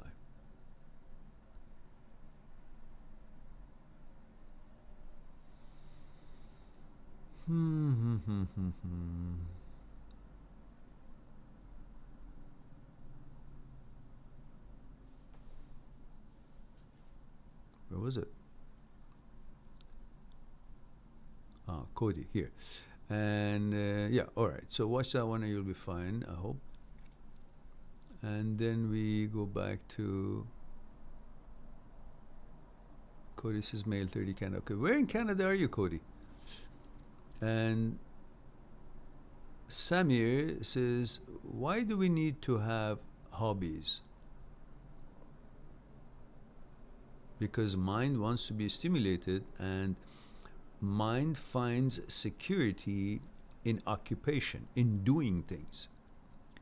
The security that mind is looking for is not like the security that you can bring about for your body. I mean, you touch your arms, your face, they're all here, they're secure. You're in your apartment, the door is closed, you're in a good neighborhood, and everything is safe. That's your security. But the mind doesn't find its security in the physicality, in an environment. It finds its security in the order of things. And the order of things comes about when there is a mechanical process. There's things to do. And those things to do are the occupation of the mind that keeps the mind feeling, I'm safe, I'm secure. Why? Because it's focused on doing something. The occupation brings security to the mind. So the hobbies are the kind that brings focus and attention and brings balance and relaxation to the mind and keeps the mind occupied and feels that, okay, I'm part of this entity and everything's cool. Homeostasis has been achieved, so to speak. See, like one of my friends just sits idle at home. I ask her to develop some or learn something new. She's 26 in the year. Good suggestion you gave her. That's good.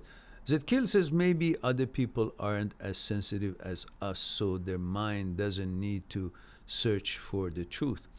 Finding your channel really helped me tremendously. I was 100 times worse before finding it. Well, I'm delighted that you found it, but I wonder, none of you did put in the search engine of YouTube, mind that seeks truth. Nobody knows such thing as it. You probably searched for some kind of a topic that I happen to have a video on, or part of the title of the videos, right?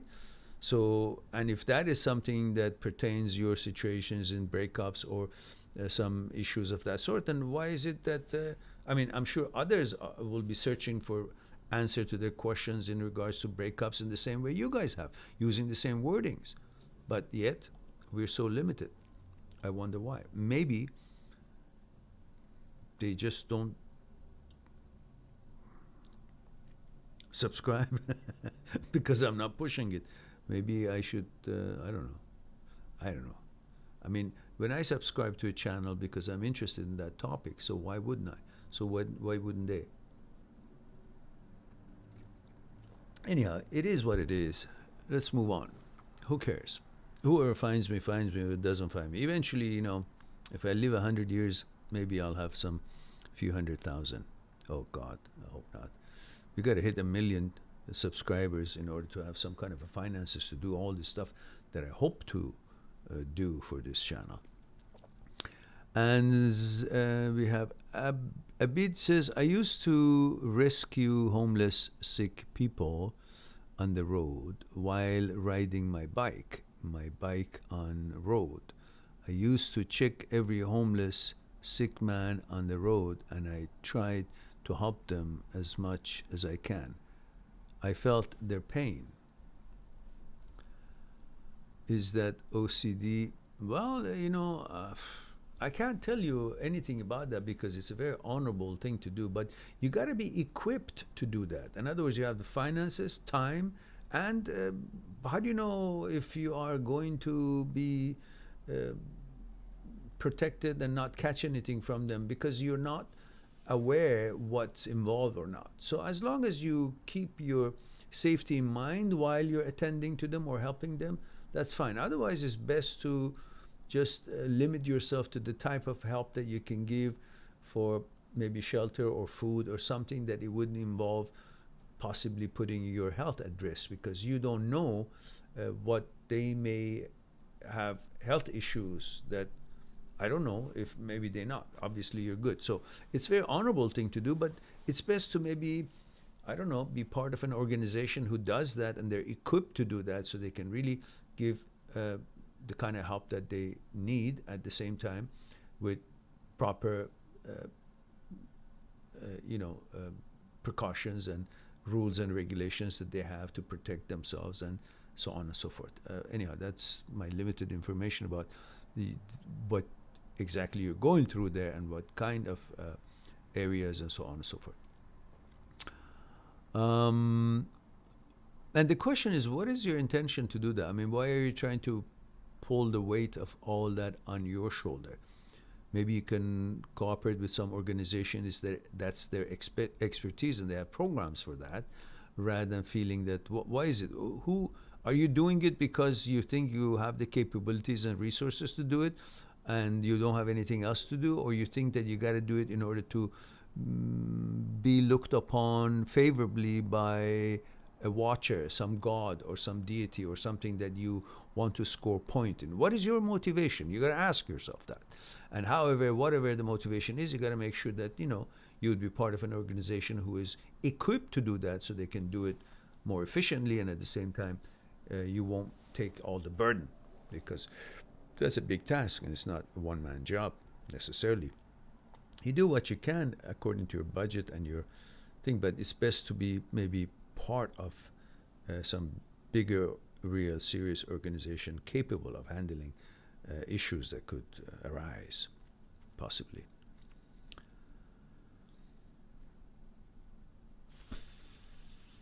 Cody Chung says, turned 30 this year, own a business, financially independent, dated a few different women in the past 5 years, didn't feel deep connection with them. Is it my problem or not find the one yet? You got to find out what is it that you expect from them. Finding the right woman today is not like how it was 40 years ago or 50 years ago. You got to see if what you expect is in line with what she expects. And is it reasonable expectations? Both sides, yours and hers. And then what are you offering for what you're requesting and expecting? And if she's offering what you're providing, you got to be on equal basis in a way. You can't just be there and play the role of just because I desire you, therefore I do anything you want, and then they'll never be satisfied. It has to be some kind of a equilibrium there involved.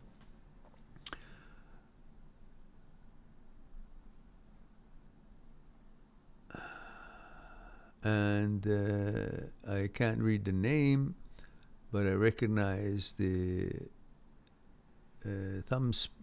screen name from the comments that I receive on the videos.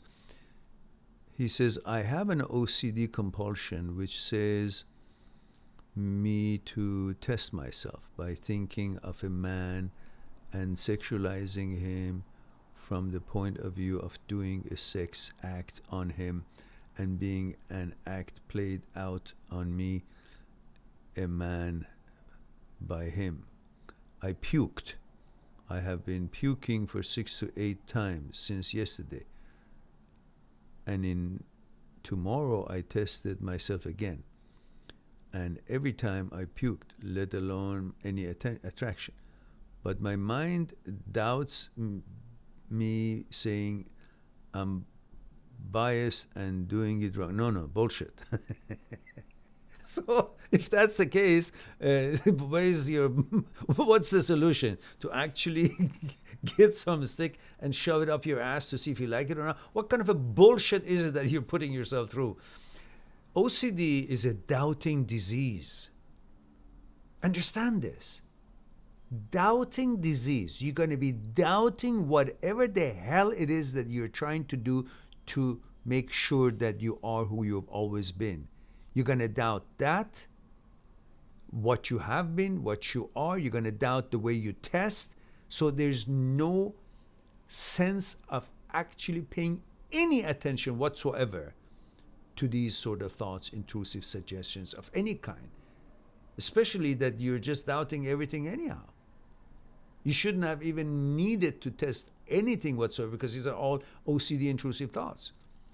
But because you haven't understood that there is a separation between brain, thoughts, and you think what brain conjures up is representation of you, the true you, which is total bullshit, and you're falling for it.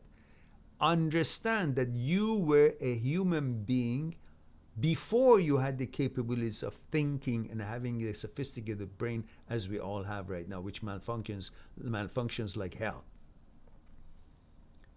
If you understand that you were a human being before you could think, then you understand that this checking and testing is the work of the thinking, the brain, not necessary to you. You're all perfectly as you were born and as you were meant to be, and you've always been and are and will always be what you've always been. This testing business, it's a mandate that the brain's malfunction is creating. And your caudate nucleus, your system of shutting it down automatically, is not working. And because OCD is a doubting disease, you constantly doubt it, constantly check it. For God's sake, if it was a knife, it could convince you to stick it in here because you need to stick it in here for no goddamn reason. Now in here, it gives you the excuse that you got to test yourself to see if you are who you are. What the fuck is wrong with you? It's like saying, test yourself if you have two eyes. Well, for that, you got to stick this in your eye to see if it hurts. Well, that's stupid. You're supposed to use intelligence and not accept suggestions that the brain makes. Not that every suggestion that the brain makes, you got to go for it and then comply. If the suggestion was to stick a knife and see if you bleed, you got to make sure that you bleed. Well, they stick it. Are you going to stick it? And then you bleed. And then you're going to stick it further? Because maybe you didn't do it wrong. It says to you, you won't bleed. You shouldn't be bleeding. Or it says, you should bleed. But this is not the right way. You got to try again. See if you still bleed. Maybe you bled yesterday. How far are you going to allow the brain to fuck you up? Because these are all crazy. If you change the suggestion of the brain from something that physically can actually, you can see it's stupid, then maybe you will stop. But because it's a mental thing, and then you imagine these things, and you puke, and you imagine again, and you puke, you imagine, what the fuck is wrong with you? What does it take for you to see, fuck, no, I'm not interested in that inclination. You have a choice. You don't have to prove anything or test anything or prove anything to anything or anybody, let alone thoughts or brain. It's up to you to say, no, I don't test anything. None of your fucking business. I am who I am because I only think about what I am, not think about what you're suggesting I am. I decide who I am. And I have, and I know, and I will be that only because that's my selection. You have a choice.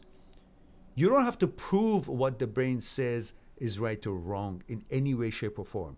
You have a choice, and your choice is based on your values, what you know of yourself, what you prefer, and what you've decided. So regardless of how many million times something shows up, you don't pay attention to it because you have a choice. Your command, your preference is already set. Done with it. Otherwise, where's it going to stop? What? You're going to shove something here, shove something to here, and then cut your neck and cut your ears and to see all these. This is a crazy brain that is trying to take a hold of you, and you're supposed to say, I'm not going to pay attention to anything you say whatsoever. So allow the compulsion be there, and don't allow the I forgot the word.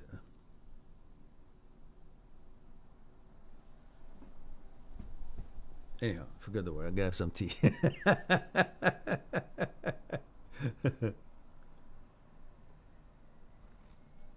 Allow the obsession to be there, but don't go through the compulsion. Don't do the compulsion. Then train yourself, retrain yourself, reprogram yourself. When you keep doing it, you will be rewiring your brain to keep doing it. You become really good at listening to the bullshit.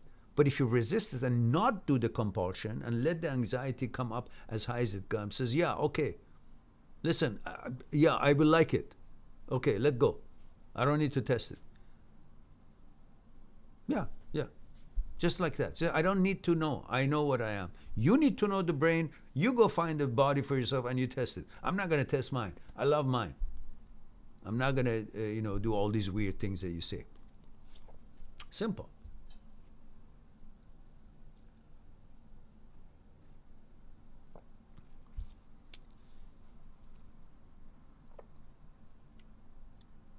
By the way, I want everybody to understand that we are talking about a topic having to do with heterosexuals getting the images and thoughts and suggestions of homosexuality. Otherwise, this is not meant to be a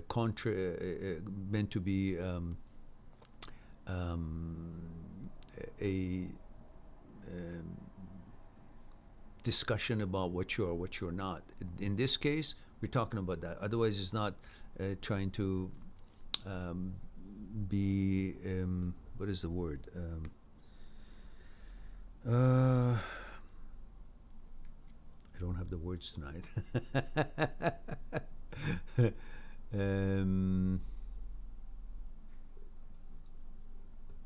Anyhow, this is not a suggestion, anything against your gender, whatever your gender are, if you're homosexual, if you're heterosexual. This has to do with this specific disorder that attacks the heterosexuals, and we're discussing that. This is not meant to demean or make any kind of a reference to what is good or bad or right or wrong and discuss. But in this particular case, then we discuss it in the from the point of view of the caller, who is a heterosexual male.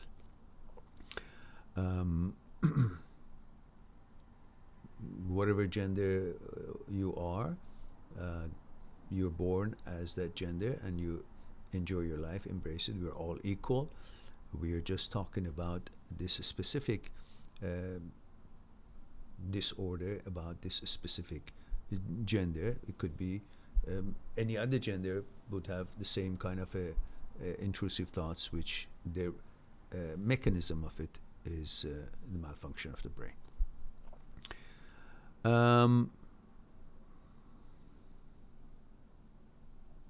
He says, should I stop this compulsion? Yeah, of course, it's nonsense. Today my mind hurts by doing, stop.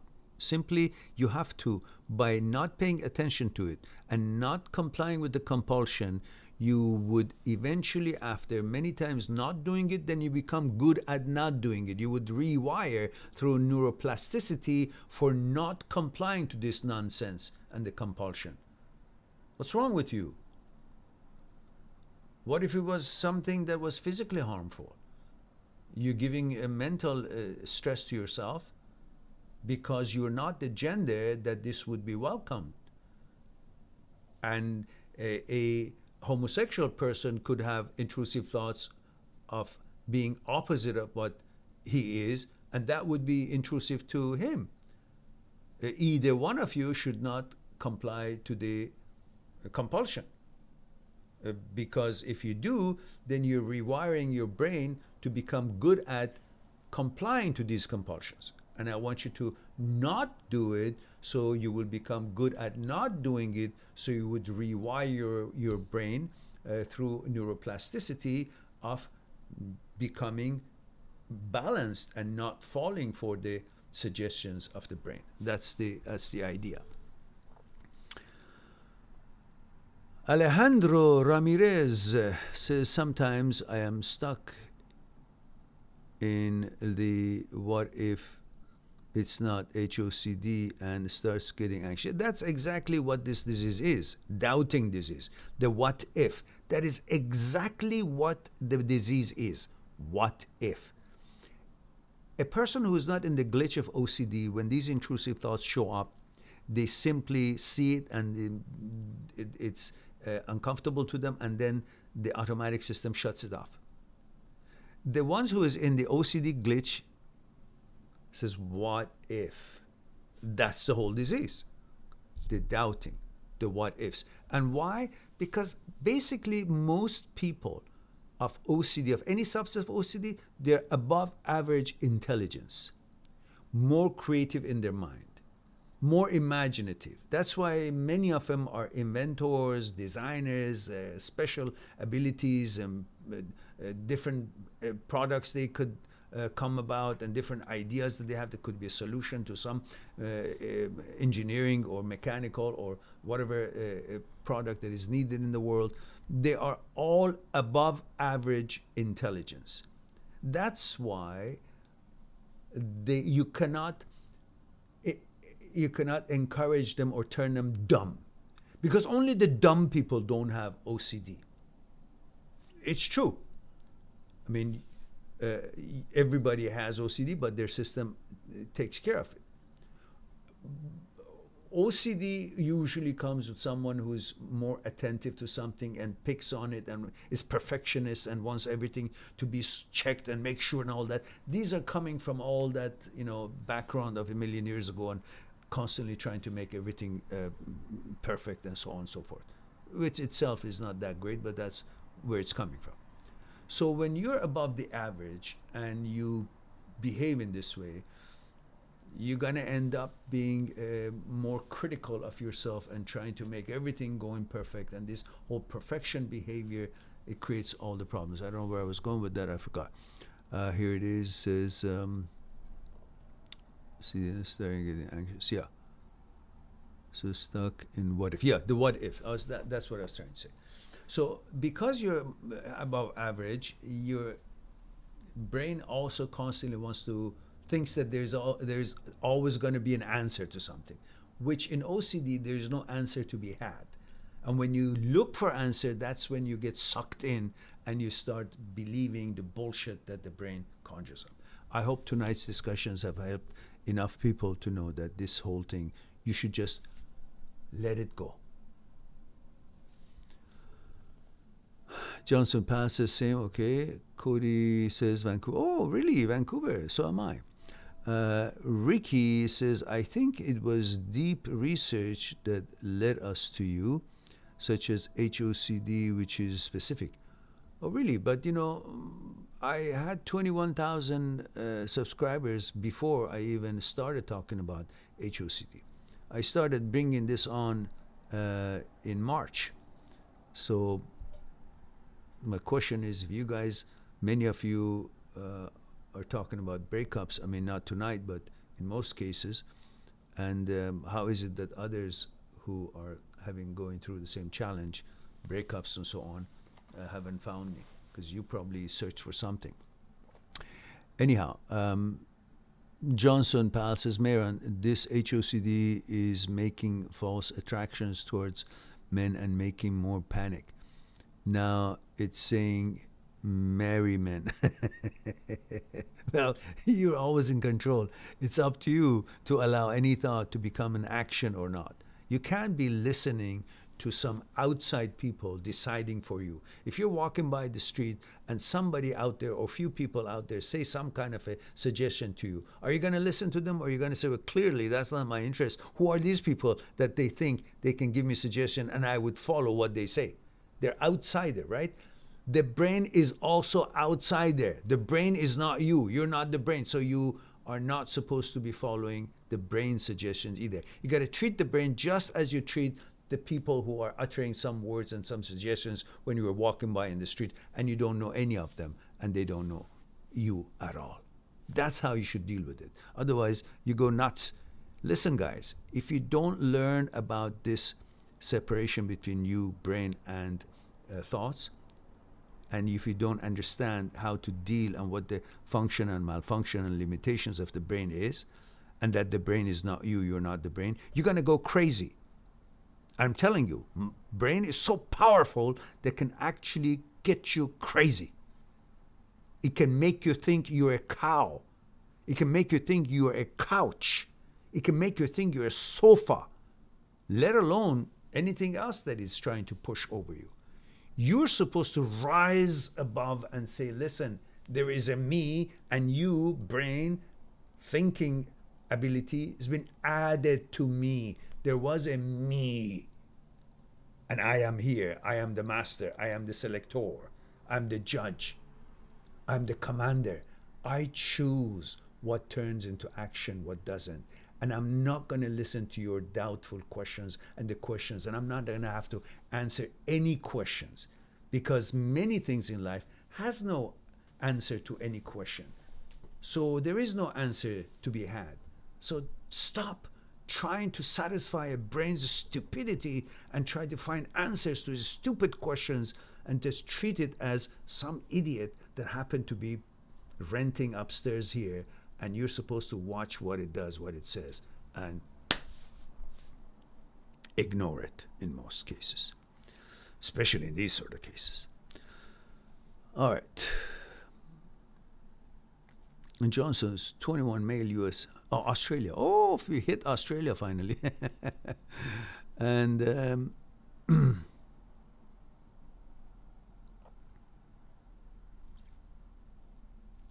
Johnson says, in the span of 21 years from my childhood, I've never fallen in love with a man, but now this HOCD is ruining my whole past. No, it's a glitch of a brain.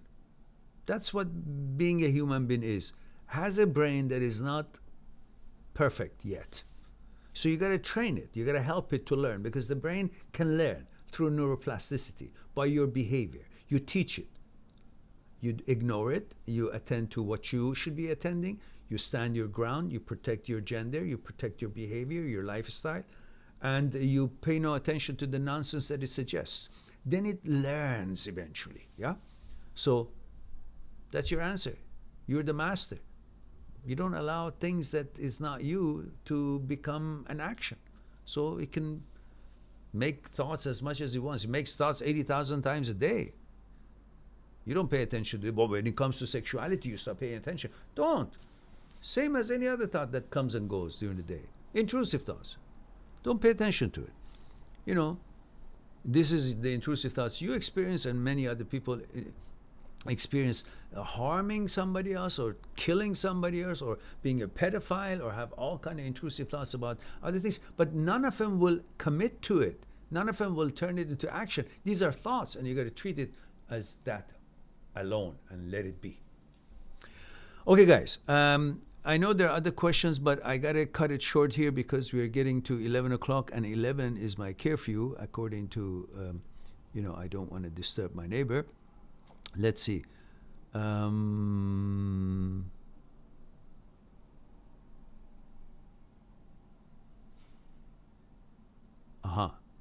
Abbott, good. All right. Good that you're part of the organization. That's good. And Prometheus says, I know that the thoughts aren't true. They're just thoughts, and they may stick in my head, but they aren't real. Yeah, they're not real. Not at all. Only you can make them real by turning them into action, which you're not crazy. So that's the end of that. They have no power. People can suggest things, but you don't have to listen to them. The same thing. Brain can suggest to conjure up thoughts or images. You don't have to listen to it. And you don't have under no obligation to prove anything to the brain or thought.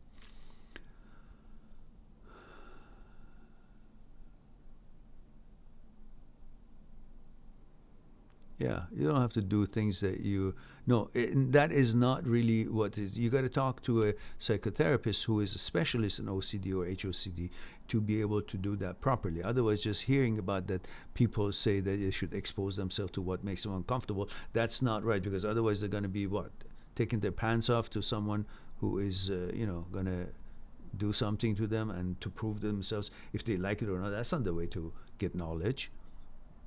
So you got to talk to your psychotherapist, and then you understand what the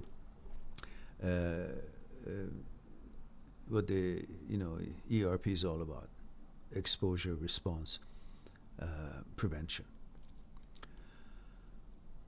Dawn says, "Morning, my love. Hello, darling. Where have you been?" It's the end of my show program.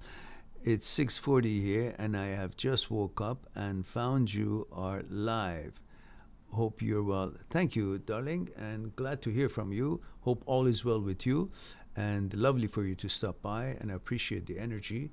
And guys, it's now about 11 o'clock, and it's time for me to cut it short, and I've managed to answer all the questions. So it's time for me to say I love you all. Thank you very much for being here, allowing me to share a thing or two with you. Don't forget about the things that I talked about here, and we went over it, and then check the playlists, Intrusive, Transient, OCD, HOCD, Negative Thoughts, and specifically Intrusive, OCD, HOCD short videos playlist. You will learn a lot about the brain, relationship between brain, thoughts, and you, and those are what you really want to bank on and learn. And of course, don't forget the links I've put for you underneath all those videos. Dr. Schwartz, Dr. Philipson, Dr. Jan Weiner, and many other psychotherapists and clinical psychologists and their research and so on. You will learn a lot, and hopefully that would be a good pathway for you to manage what you're going through, OCD and all subsets of OCD. And live long. That's the end of the day. Live long and prosper. And I'll talk to you soon next weekend, Saturday at 1 o'clock Vancouver time and 9 o'clock Vancouver time. Until then, be good to yourself and to the others. I'll talk to you soon. Bye for now.